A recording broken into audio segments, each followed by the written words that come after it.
আমরা জানি যে 17 মে পর্যন্ত এডিসির মেয়াদ ছিল। তার আগেই নির্বাচনের মাধ্যমে 17 মের মধ্যে কাউন্সিল গঠনের একটা নিয়ম ছিল আমাদের 5 বছরের মধ্যে। তো সেটা কোভিড-19 কারণে ইলেকশন যেহেতু সম্ভব হয়নি, সেই কারণে রাজ্যপাল, যেটা সাংবিধানিক নিয়মে রাজ্যপাল তিনি দায়িত্ব নিয়ে নিলেন এবং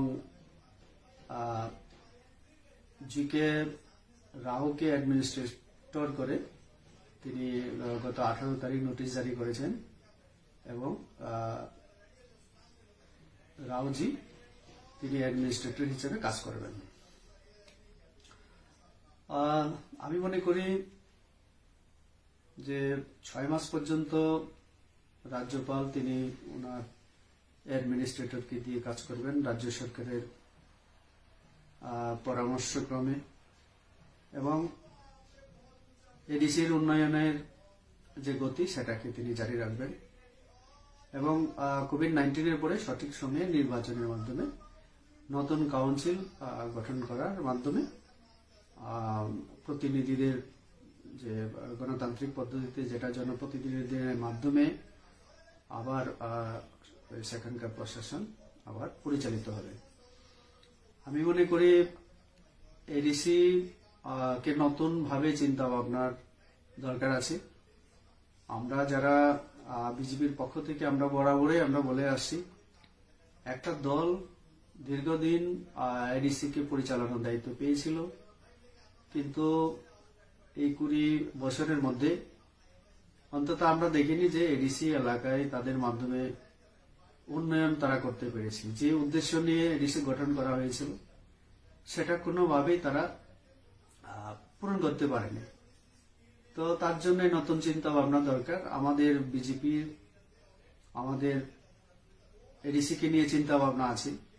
ইতিমধ্যেই আমরা 50টা সিট বাড়ানোর জন্য এবং আরো অনেক দপ্তরগুলিকে এডিসির হাতে হস্তান্তর করার জন্য রাজ্য সরকার ক্যাবিনেটে সিদ্ধান্ত নিয়ে কেন্দ্রীয় সরকারের কাছে প্রেরণ করেছে।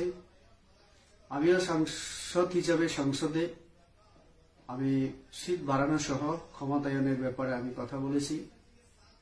আমি হোম মিনিস্টারের সঙ্গেও ব্যক্তিগতভাবে 2 জন আমাদের স্বরাষ্ট্রমন্ত্রী, তাদের সঙ্গে অমিত শাহজি এবং আমাদের যে কিষাণ রেড্ডিজি, তাদেরকে আমি অবগত করেছি এবং কেন্দ্রীয় মন্ত্রীদের সাথে আমাদের যে অর্জুন মুন্ডাজি ট্রাইবাল ওয়েলফেয়ার মিনিস্টার, তাদের সঙ্গেও আমি এ ব্যাপারে কথা বলেছিলাম।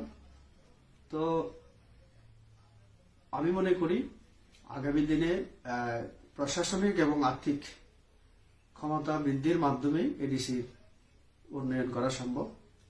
আমাদের বিজেপির পরিকল্পনা আছে এডিসি কে নতুন ভাবে সাজিয়ে তোলা।